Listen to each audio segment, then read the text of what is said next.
तो चलिए स्टार्ट करते हैं। क्वेश्चन आपका दिया गया है कि सिंधु घाटी के लोगों की एक महत्वपूर्ण रचना किसकी मूर्ति थी।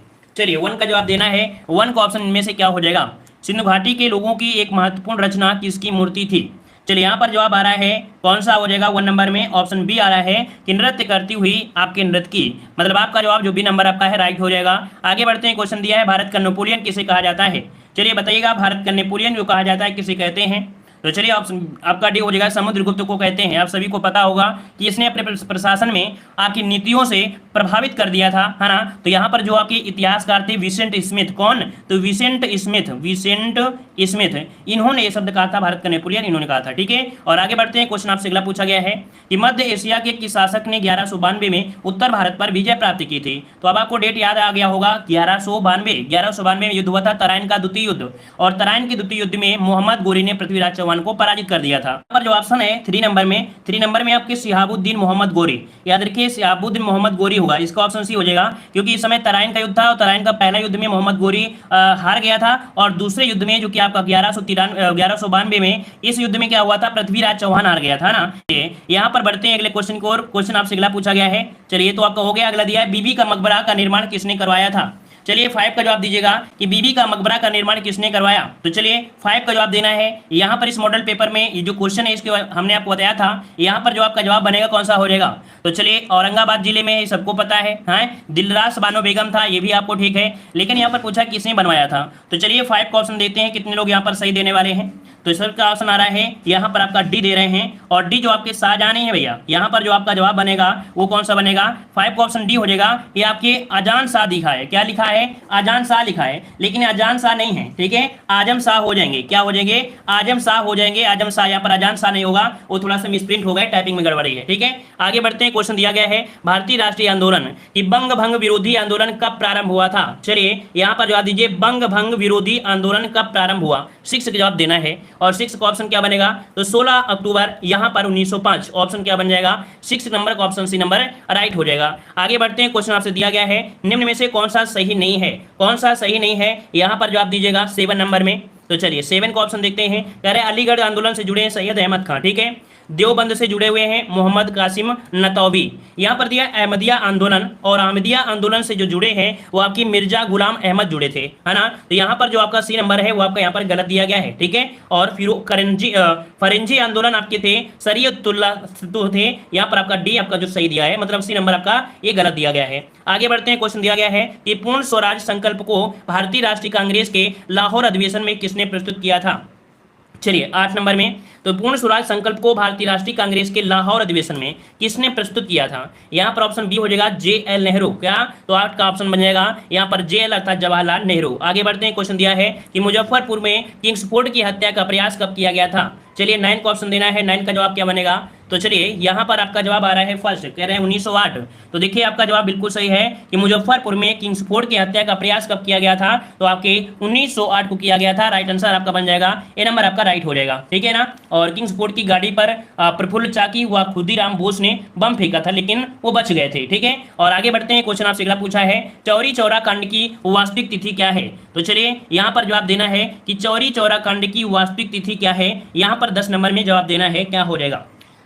चलिए तो देखो हमने आपको बताया है कि अगर आपके एग्जाम में अगर 4 फरवरी देता है तो आप लोग 4 फरवरी ही आपको चेक करना है, सही करना है, लेकिन 4 फरवरी देकर आएगा नहीं, यहाँ पर ये नंबर ही आपको आएगा तो आपको 5 फरवरी लगा देना है। अगर 4 फरवरी आता है तो आप लोग 4 फरवरी लगाइएगा, क्योंकि जब से करंट अफेयर आपका आ गया है, अर्थात साल भर का ये कह सकते हैं कि योगी सरकार ने चलाया है, तब से आपको 4 फरवरी हर जगह अपडेट कर दिया है, अर्थात गूगल में लगभग सभी साइट में 4 फरवरी अपडेट मार दिया गया है, ठीक है ना। तो आप याद रखिएगा अगर 4 फरवरी आता है तो 4 ही लगाना है, वैसे आपको ऑप्शन में देगा नहीं तो आपको यहाँ पर लगा देना है, ठीक है। चलिए, और नहीं आएगा तो कोई बात नहीं, कोई दिक्कत नहीं है। आगे बढ़ते हैं। क्वेश्चन दिया गया है कि दक्षिण पश्चिम मानसून निम्नलिखित में से किस राज्य में सर्वप्रथम आगमन होता है।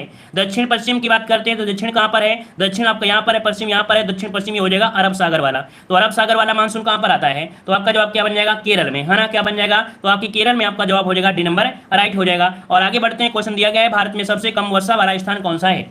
भारत में सबसे कम वर्षा जो होती है वो आपकी कहाँ पर होती है? तो चलिए यहाँ पर जवाब देना है, और काफी लोग जवाब दे रहे हैं लेह है। देखो लेह में होती है, चेरापूंजी में होती है। तो काफी लोग यहाँ पर इतनी स्पीड से दे रहे हैं कि यहाँ पर सी नंबर भी दे रहे हैं, कुछ लोग यहाँ पर जैसलमेर दे रहे हैं। देखिएगा यहाँ पर 12 का जो ऑप्शन बनेगा वो आपका लेह हो जाएगा, लेह है। यहाँ पर ऑप्शन आपका नंबर हो जाएगा लेह में कम होती है, फिर बीकानेर में, फिर जैसलमेर में, फिर चेरापूंजी में। क्लियर है ना? चलिए आगे बढ़ते हैं। क्वेश्चन आपसे अगला पूछा गया है कि भारत में किस राज्य में जाड़े के मौसम में वर्षा होती है? ये वर्षा होती है, चक्रवाती वर्षा होती है, जो कि आपके कह सकते हैं तमिलनाडु में। ऑप्शन आपका बी नंबर हो जाएगा, जाड़े की दिनों में वर्षा होती है तमिलनाडु में। अगला क्वेश्चन दिया गया है कि भारत को कितने भूखंडीय जोखिम अंचलों में विभाजित किया गया है? चलिए बताइएगा, भारत को कितने भूकंपीय जोखिम अंचलों में विभाजित किया गया है? चलिए 14 का ऑप्शन लॉक करना है। यहां पर जो ऑप्शन बनेगा सही क्या हो जाएगा? तो चलिए काफी लोग जवाब दे रहे हैं, यहां पर आपका जवाब 14 नंबर में। चलिए 14 का ऑप्शन आपका सी नंबर, यहाँ पर आपका 4। ठीक है, क्या हो जाएगा? यहाँ पर आपका 4 जवाब हो जाएगा, राइट। ठीक है, और आगे बढ़ते हैं। क्वेश्चन आपसे अगला पूछा गया है, कह रहा है रेगुड़ मिट्टी कौन सी मिट्टी होती है? चलिए बताइएगा, रेगुड़ मिट्टी जो होती है वो कौन सी मिट्टी होती है? तो यहाँ पर आपका जवाब हो जाएगा कौन सी भाई? रेगुड़ मिट्टी को क्या कहते हैं? काली मिट्टी कहते हैं। काली मिट्टी कहाँ पर है? Option C number. या देखिए, काली मिट्टी को स्थानीय रूप में रेगुड़ या रेगड़ कहा जाता है, जो कि कपासी मिट्टी भी बोला जाता है। ये कपास के लिए उत्तरदायी होती है। आपके महाराष्ट्र में ये बहुत ज्यादा मिलती है। आगे बढ़ते हैं। क्वेश्चन दिया गया है भारतीय अर्थव्यवस्था से क्वेश्चन, आत्मनिर्भर भारत योजना रोजगार योजना का आरंभ किसके द्वारा किया गया है? तो चलिए यहाँ पर जवाब दीजिएगा। कह रहा आपसे कि आत्मनिर्भर भारत योजना रोजगार योजना का आरंभ किसके द्वारा किया गया है? चलिए 16 का ऑप्शन यहाँ पर दे रहे हैं निर्मला सीतारमण ने। याद रखिए, यहाँ पर जो 16 का ऑप्शन बनेगा वो आपका बन जाएगा बी नंबर, आपकी निर्मला सीतारमण ने। और ये कब? तो आपके 12 नवंबर को। तब कब? तो आपके 12 नवंबर 2020 को वित्त मंत्री जो श्रीमती सीतारमण है ना, इन्होंने देश के युवाओं को रोजगार के लिए नए अवसर प्रदान करने के लिए आत्मनिर्भर भारत रोजगार योजना का आरंभ किया था। ठीक है, और आगे बढ़ते हैं। क्वेश्चन आपसे अगला पूछा गया है, कह रहा है मिश्रित अर्थव्यवस्था का अर्थ क्या होता है? जो मिश्रित अर्थव्यवस्था होती है उसे क्या कहते हैं? तो ऐसी व्यवस्था क्या होती है? चलिए यहाँ पर 17 नंबर में तो ऑप्शन आ रहा है यहाँ पर सी नंबर। मतलब कह रहे हैं कि सार्वजनिक तथा निजी क्षेत्र का अस्तित्व। तो ऑप्शन कौन सा हो जाएगा? यहाँ पर आपका सी नंबर राइट हो जाएगा। ठीक है, और आगे बढ़ते हैं। क्वेश्चन दिया गया है, भारत में जीएसटी कब लागू किया गया था? भारत में जीएसटी कब लागू किया गया? तो 1 जुलाई 2017 को। ऑप्शन यहाँ पर बन जाएगा ए नंबर। आगे बढ़ते हैं। क्वेश्चन दिया गया है कि अंतर्राष्ट्रीय श्रम संगठन का मुख्यालय कहाँ पर स्थित है? चलिए अंतर्राष्ट्रीय श्रम संगठन का मुख्यालय कहाँ पर है? स्विट्जरलैंड में। और स्विट्जरलैंड कहाँ पर है? तो आपके ऑप्शन डी जिनेवा। जिनेवा में ही तो है, स्विट्जरलैंड के जिनेवा में स्थित है। याद रखिए, ऑप्शन क्या हो जाएगा? डी नंबर राइट हो जाएगा। आगे बढ़ते हैं। क्वेश्चन आपसे अगला पूछा गया है, नीति आयोग के वर्तमान सीईओ कौन है? 20 का जवाब दीजिएगा कि वर्तमान जो सीईओ है आपके कौन है? तो यहाँ पर आपका अमिताभ कांत। ठीक है, अमिताभ कांत आपका जवाब क्या बनेगा? यहाँ पर आपका सी नंबर राइट हो जाएगा। अमिताभ कांत है यहाँ पर, अभी नहीं है, अमिताभ कांत है। ठीक है, अमिताभ कांत है। ठीक है, चलिए आगे बढ़ते हैं। क्वेश्चन आपसे दिया गया है कि विधानसभा के भंग होने पर विधानसभा अध्यक्ष कब तक अपने पद पर बना रह सकता है? चलिए 21 का जवाब दीजिएगा। 21 का ऑप्शन जो बनेगा क्या हो जाएगा? विधानसभा के भंग होने पर विधानसभा अध्यक्ष कब तक अपने पद पर रह सकता है? तो याद रखिएगा, नई विधानसभा की जो पहली बैठक होती है, नई विधानसभा की जो पहली बैठक होती है तब तक ये कह सकते हैं कि अपने पद पर बना रह सकता है। ठीक है, आगे बढ़ते हैं। क्वेश्चन आपसे अगला पूछा गया है कि लोकसभा सदस्य चुने जाने हेतु न्यूनतम आयु कितनी निर्धारित है? चलिए 22 नंबर में यहाँ पर क्या हो जाएगा? 25 वर्ष आपका जवाब राइट हो जाएगा। 30 वर्ष होती है आपके राज्यसभा के लिए, 35 वर्ष होती है आपके राष्ट्रपति, उपराष्ट्रपति और आपके राज्यपाल बनने के लिए। ठीक है, और प्रधान बनना है तो 21 वर्ष होगा, और शादी करना है तो 18 वर्ष होता है। अर्थात वोट डालने का अधिकार जो होता है वो 18 वर्ष में। आगे बढ़ते हैं। क्वेश्चन आपसे दिया गया है कि भारतीय संविधान सभा में कुल कितनी महिला सदस्य हैं? चलिए बताना गया है कि संविधान सभा में कुल कितनी महिला सदस्य थी। चलिए बताइएगा कि भारतीय संविधान में कुल कितनी महिला सदस्य थी? यहाँ पर ऑप्शन क्या बन जाएगा? 30 नंबर में ऑप्शन बन जाएगा ए नंबर, आपकी 15 महिलाएं थी। ठीक है, और आगे बढ़ते हैं। क्वेश्चन आपसे अगला पूछा गया है, यहाँ पर देखो दिया गया है भारत के प्रधानमंत्री की किसके प्रति जवाबदेही होती है? कि किसके प्रति जवाबदेही होती है? 24 नंबर में तो आपके लोकसभा है ना, लोकसभा होगा कि प्रधानमंत्री है। ऑप्शन यहाँ पर सी नंबर राइट हो जाएगा। आगे बढ़ते हैं। क्वेश्चन दिया गया है, संविधान की व्याख्या का अंतिम अधिकार किसे है? संविधान की व्याख्या का अंतिम अधिकार जो दिया गया है अर्थात किसके पास है? तो आपके सुप्रीम कोर्ट अर्थात आपके सर्वोच्च न्यायालय। ऑप्शन बन जाएगा ए नंबर। आगे बढ़ते हैं। समान विज्ञान में निम्न में से कौन सी गैस बायोगैस संयंत्र में उत्पन्न नहीं होती है? यहाँ पर जवाब देना है। आपका जवाब जो बनेगा सही कौन सा हो जाएगा? निम्न में से कौन सी गैस बायोगैस संयंत्र में उत्पन्न नहीं होती है? चलिए 26 नंबर में यहाँ पर देखिए आपका CH4 मेथेन तो आपकी होती है ना, मेथेन गैस तो आपकी होती है, ये तो आप सभी को पता है कि मेथेन गैस आपकी होती है। अब यहाँ पर जो आपको दिया गया है H2S, क्या दिया गया है, तो आपका H2S ये भी आपका हो जाएगा, ठीक है, मतलब CH4 CO2 N2 H2 ये आपकी होती हैं। लेकिन यहाँ पर जो कार्बन मोनोऑक्साइड होता है यहाँ पर डी नंबर, ये आपकी मोनोऑक्साइड गैस आपकी नहीं बनती है। ये कैसे बनता है, जब आप कमरे में लेटे हो और कमरे में लेटे हो आप धुआं सुलगा देते हैं या कोयला जला देते हैं, तो कोयले के दहन से उत्पन्न होता है जो आपका कार्बन मोनोऑक्साइड होता है, ठीक है। आगे बढ़ते हैं, क्वेश्चन आपसे अगला पूछा गया है कि प्रतिरोध की एसआई जो एसआई यूनिट होती है क्या होती है, प्रतिरोध की एसआई इकाई क्या है। चलिए 27 का जवाब दीजिएगा। यहाँ पर ऑप्शन क्या हो जाएगा, प्रतिरोध की होती है ओम, है ना, ओम होता है जिसका प्रतीक आपको बना होता है कुछ इस प्रकार से आपने पढ़ा होगा, ठीक है। और आगे बढ़ते हैं, क्वेश्चन आपसे अगला पूछा गया है, कह रहा है इंसुलिन का उत्पादन किया जाता है, तो इंसुलिन का उत्पादन कहां पर होता है बताइएगा भाई। चलिए ऑप्शन आ रहा है इंसुलिन जो कि आपके अग्न्याशय से प्राप्त होता है। अब यहाँ पर अग्न्याशय में आपका लैंगरहंस की दुबकाएं होती है, तो ऑप्शन कौन सा हो जाएगा, ए नंबर आपका जवाब यहाँ पर राइट हो जाएगा, ठीक है। चलिए आगे बढ़ते हैं, क्वेश्चन आपसे अगला पूछा गया है, कह रहा आपसे लव हार्मोन्स किसे कहते हैं।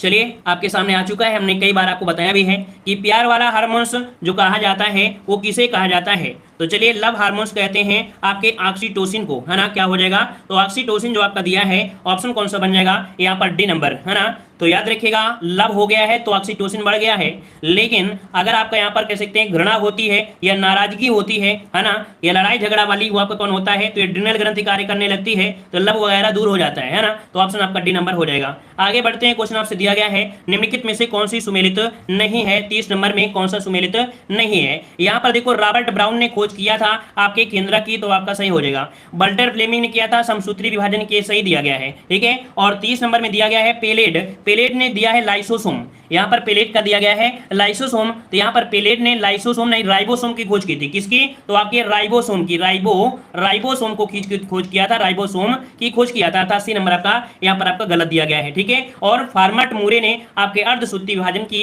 खोज किया था, तो इसको नोट कर लीजिएगा क्योंकि ये क्वेश्चन बन सकता है, अर्धसूत्री विभाजन की खोज किसने की, तो आपकी मूरे ने किया था। आगे बढ़ते हैं, क्वेश्चन आपसे अगला पूछा गया है, चलिए यहाँ पर आपका अंकगणित आ गया है, और अंकगणित हम सॉल्व नहीं कराएंगे, ये अंकगणित जो आपकी होती है वो 7 बजे क्लास होती है, जहाँ पर मैथ और रीजनिंग जो भी मॉडल पेपर में होते हैं वो 7 बजे क्लास होती है, ठीक है। तो यहाँ पर मैथ की क्वेश्चन हम आपको सोल्व कर छोड़ दे रहे हैं, 7 बजे आपको यहाँ पर मैथ की और रीजनिंग की क्लास आपकी चलाई जाती है। चलिए यहाँ पर 81 का जवाब देना है, कह रहा है भारतीय राज्यों में राज्यपाल की नियुक्ति कौन करता है। चलिए बताइएगा भारतीय राज्यों में राज्यपाल की जो नियुक्ति करता है कौन करता है, 81 में यहाँ पर लॉक करना है। आपका जवाब बिल्कुल से बिल्कुल इजी है, बहुत कठिन नहीं है, बहुत ही आसान है। तो यहाँ पर जवाब क्या हो जाएगा 81 नंबर में, तो 80 नंबर आपके राष्ट्रपति के द्वारा की जाती है। आगे बढ़ते हैं, ये दादा साहब फाल्के पुरस्कार किस क्षेत्र में दिया जाता है। सिंपल सी बात करें तो आपकी भारत में सर्वोच्च पुरस्कार होता है जो कि फिल्म के क्षेत्र में, तो आपका जवाब क्या हो जाएगा, बी नंबर हो जाएगा, और जो कि यहाँ पर रजनीकांत की इस बार देने की घोषणा की गई है। आगे बढ़ते हैं, कामसूत्र के जो लेखक हैं आपके कौन है, कामसूत्र के लेखक कौन हो जाएंगे, तो आपके वात्स्यायन हो जाएंगे, ऑप्शन ए नंबर राइट हो जाएगा। अगला क्वेश्चन दिया गया है,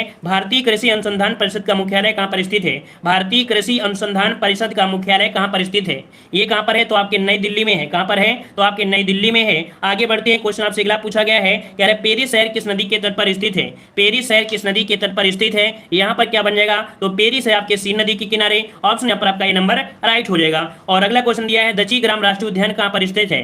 दची ग्राम राष्ट्रीय उद्यान कहाँ पर स्थित है, आप सभी को पता होगा कि आपके जम्मू कश्मीर में है, ऑप्शन बी इसका आपका राइट हो जाएगा। अगला दिया सबसे लंबा रेलवे प्लेटफॉर्म आपको कौन सा है, यहाँ पर 87 नंबर में, तो 87 का ऑप्शन क्या बन जाएगा, ए नंबर आपके गोरखपुर है, याद रखिए ऑप्शन ए हो जाएगा। नेक्स्ट क्वेश्चन दिया गया है कि विश्व में प्रथम महिला राष्ट्रपति किस देश में बनी थी, तो चलिए 88 का जवाब देना है। 88 का ऑप्शन क्या हो जाएगा, कह रहा है विश्व में प्रथम महिला राष्ट्रपति किस देश में बनी, आपके हाईलैंड में, अर्जेंटीना में, स्वीडन में, आपकी स्कॉटलैंड में, तो यहाँ पर आपका जवाब क्या बनेगा, चलिए 88 नंबर में। और 88 का ऑप्शन जो आपका राइट बनेगा वो आपका हो जाएगा बी नंबर, ये आपकी अर्जेंटीना में है, ठीक है ना, याद रखिए ऑप्शन आपका बी हो जाएगा। अब यहाँ पर श्रीलंका वाली आपको नहीं दी गई है, तो यहाँ पर जो ऑप्शन में दिया है उसी को आप लगाइएगा, है ना। तो ये प्रथम महिला राष्ट्रपति अर्जेंटीना में आपकी बनी है, ठीक है। और आगे बढ़ते हैं, क्वेश्चन आपसे अगला पूछा गया है कि किस फर्नेस का उपयोग नगर पालिका कूड़े कचरे को जलाने में करती है। यहाँ पर फर्नेस मतलब होता है भट्टी, क्या होता है, भट्टी होता है। अब जो नगर पालिका का जो कूड़ा कचरा कचरा निकलता है उसी को इसमें जला देते हैं, इस फर्नेस को बोलते क्या है ये बताइएगा।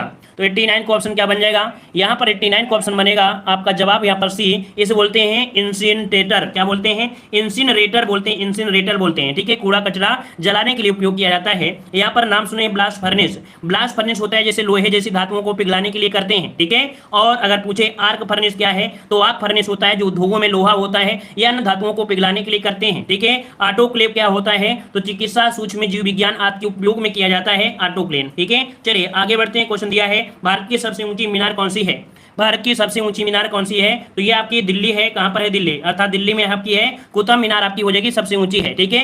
चार मीनार आपकी कहां पर है, तो चार मीनार आपके हैदराबाद में है, जो कि आप सभी को पता होगा। शहीद मीनार कहां पर है, तो आपके कोलकाता में है। शहीद मीनार कहां पर है, तो आपके कोलकाता में है, कोलकाता में याद रखिएगा। चार मीनार दिया है, चार मीनार ये आपके दौलत राम में, दौलताबाद में है। ये वाली चार मीनार जो आपके दिए हैं ये दौलताबाद में है, ठीक है, दौलताबाद में है। तो याद रखिए दोनों में अंतर समझ लीजिएगा। आगे बढ़कर देखते हैं जो कि आपके करंट अफेयर के क्वेश्चन दिया गया है। कह रहा है निम्न में से किस राज्य में भारत का सबसे बड़ा हॉकी स्टेडियम बनेगा, यहाँ पर 91 का जवाब दीजिएगा। सबसे बड़ा हॉकी स्टेडियम कहाँ बनने वाला है, और इस बार का जो युवा वाला होगा अर्थात पुरुष युगल वाला होगा वो इसी स्टेडियम में खेला भी जाएगा। ये आपके उड़ीसा में, उड़ीसा कहाँ पर है, ऑप्शन सी नंबर आपको दिया गया है। और उड़ीसा में कहाँ पर, तो आपके राउरकेला में, राउरकेला में होगा।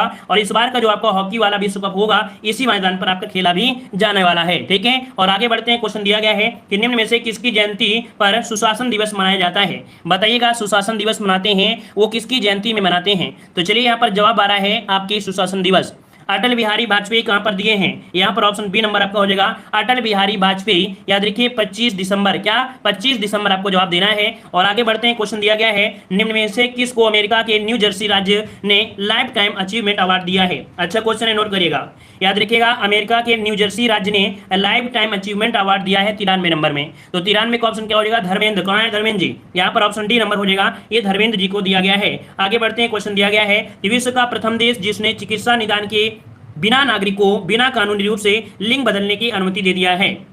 चलिए 94 का यहाँ पर आंसर क्या बनेगा, तो यहाँ पर याद रखिए स्पेन, ठीक है। स्पेन सरकार ने प्रदेश के 14 वर्ष से अधिक के जो नागरिक हैं उनको चिकित्सीय निदान या हार्मोन्स थेरेपी के बिना ही कानूनी रूप से देखा जाए तो लिंग परिवर्तन की स्वीकृति दे दिया है। ऑप्शन सी नंबर आपका राइट हो जाएगा। और आगे बढ़ते हैं। क्वेश्चन आपसे दिया गया है खोलो गुद्दू जल विद्युत परियोजना का संबंध भारत के संबंध में किस देश से है, मतलब यहाँ पर देखा जाए खोलो गुद्दू जल विद्युत परियोजना है। और 95 का ऑप्शन हो जाएगा भूटान, अर्थात ये भारत और भूटान किसकी, ये भारत और भूटान की हाल ही में 600 मेगावाट क्षमता वाली एक खोलो गुद्दू जल विद्युत परियोजना का समझौता पर हस्ताक्षर किया गया है, ठीक है ना। 2025 तक ये परियोजना आपकी पूरी हो जाएगी। आगे बढ़ते हैं। क्वेश्चन दिया गया है निम्न में से किस प्रौद्योगिकी, किस यहाँ पर हो जाएगा, किस प्रौद्योगिकी तकनीकी को भारतीय रेलवे ने पटरियों पर अवरोधों को जानकारी के लिए विकसित किया है। जो आपकी पटरियां होती हैं, अवरोध हो जाती हैं, टूट जाती हैं, कुछ भी हो जाती है, उसके लिए एक नई तकनीकी विकसित की गई है। इस तकनीकी का नाम पूछा गया है, तो आपका ऑप्टिकल कैमरा व रडार मतलब ऑप्टिकल कैमरा के द्वारा। यहाँ पर जो आपका जवाब बनेगा 96 नंबर में, तो 96 का ऑप्शन बनेगा यहाँ पर आपका सी, मतलब आपका हो जाएगा ट्राई नेट्रा, ठीक है, TRI और नेट्रा, ये आपका हो जाएगा। कुल मिला के अपनी भाषा में देखा जाए तो इस तकनीकों को इंफ्रारेड कैमरा, ऑप्टिकल कैमरा व रडार असिस्टेड इमेजिंग सिस्टम द्वारा ये आपका हो जाएगा, मतलब इनके माध्यम से देखा जा सकता है। जैसे धुंधली परिस्थिति होती है, कभी कभी कोहरा हो जाता है तो देख नहीं पाते हैं, तो यहाँ पर ऑप्शन हो जाएगा सी नंबर, ठीक है। अगला क्वेश्चन दिया गया है, अच्छा त्रिनेत्र दिया है, यहाँ पर त्रिनेत्र दिया है। चलिए आगे बढ़ते हैं। क्वेश्चन दिया है कि तमिलनाडु आवास और आवास विकास परियोजना हेतु निम्न में से किस अंतर्राष्ट्रीय वित्तीय संस्थान के साथ समझौता किया गया है, 97 का जवाब दीजिएगा। तो ये समझौता हो रहे हैं कहाँ से, तो आपके विश्व बैंक से ही हो रहे हैं। अब यहाँ पर विश्व बैंक कहाँ पर दिया गया है भाई, यहाँ पर आपका जो जवाब दिया है विश्व बैंक के नंबर में आपको दिया गया है, ठीक है। और आगे बढ़ते हैं। क्वेश्चन दिया है कि क्रिप्टो करेंसी की माइनिंग करने हेतु साइबर एक्सपर्ट द्वारा किस पद्धति का प्रयोग किया जाता है, तो चलिए 98 का जवाब देना है। यहाँ पर आपका 98 नंबर क्या हो जाएगा, तो यहाँ पर आपका हो जाएगा ऑप्शन राइट, यहाँ पर दे रहे हैं 98 का जवाब दे रहे हैं यहाँ पर बी। यह होता है क्रिप्टो जैकिंग, क्या बोल देते हैं इसे, क्रिप्टो जैकिंग पद्धति कहते हैं। यह एक प्रकार की डिजिटल मुद्रा होती है, ऑप्शन बी नंबर इसका राइट हो जाएगा। आगे बढ़ते हैं। क्वेश्चन दिया है कि उत्तर अटलांटिक संधि संगठन नाटो का संयुक्त सैन्य युद्धाभ्यास आयोजित किया जाएगा, तो चलिए यहाँ पर देख सकते हैं कि डिफेंडर यूरोप 21 युद्धाभ्यास होगा, और ये युद्धाभ्यास होगा किसके साथ होगा, 99 में जवाब देना है। और ये जो आपका हो जाएगा 99 में ऑप्शन सी, आपके अल्बानिया के यहाँ पर हो जाएगा 99 का ऑप्शन सी हो जाएगा, ठीक है। अमेरिका के नेतृत्व वाला ये आपका होगा, तो यहाँ पर ऑप्शन क्या हो जाएगा, सी नंबर हो जाएगा। आगे बढ़ते हैं। क्वेश्चन दिया है 2030 एजेंडा के रूप में अपनाए गए सतत विकास लक्ष्यों को प्राप्त करने हेतु भारत की जो रैंकिंग है वो आपकी क्या है, इसमें से जो आपका एजेंडा है इसमें से कह सकते हैं रैंकिंग मिली है 170 रैंकिंग की, 117 रैंकिंग है। तो चलिए यहाँ पर जवाब देना है 100 नंबर में, यहाँ पर जवाब सही क्या हो जाएगा। तो चलिए एक बार यहाँ पर थोड़ा सा चेक भी कर लेते हैं। 2030 एजेंडा के रूप में अपनाए गए सतत विकास लक्ष्यों को प्राप्त करने हेतु भारत की रैंकिंग क्या है। चलिए सभी का जवाब आया है, यहाँ पर आपका जवाब आ रहा है आपका सी नंबर, है ना, 117वें नंबर में है। ठीक है, हमने सोचा कहीं ऐसा तो नहीं 170 हो जाएगा, क्योंकि किताब में वो मिसप्रिंट हो गया है ना, इस वजह से याद रखिए सी नंबर आपका हो जाएगा 117, आपका जवाब राइट हो जाएगा। ठीक है, चलिए फिर आगे बढ़ते हैं। क्वेश्चन आपसे अगला पूछा गया है, यहाँ पर आपसे दिया गया है आपका गद्यांश दिया गया है। ठीक है, ये शिक्षा के बारे में दिया है, हमने गद्यांश आपको पढ़ाया है आसानी। सभी को जय हिंद, सभी को धन्यवाद। एक बार वीडियो को भी लाइक करिएगा जितने लोग जुड़े रहे हैं। ठीक है, और जिन लोगों को यहाँ पर टेस्ट पेपर मजा आ रहा है, पढ़ने में आनंद आ रहा है, तो वीडियो को लाइक शेयर जरूर करें। ठीक है, धन्यवाद, जय हिंद, वंदे मातरम। अगली क्लास की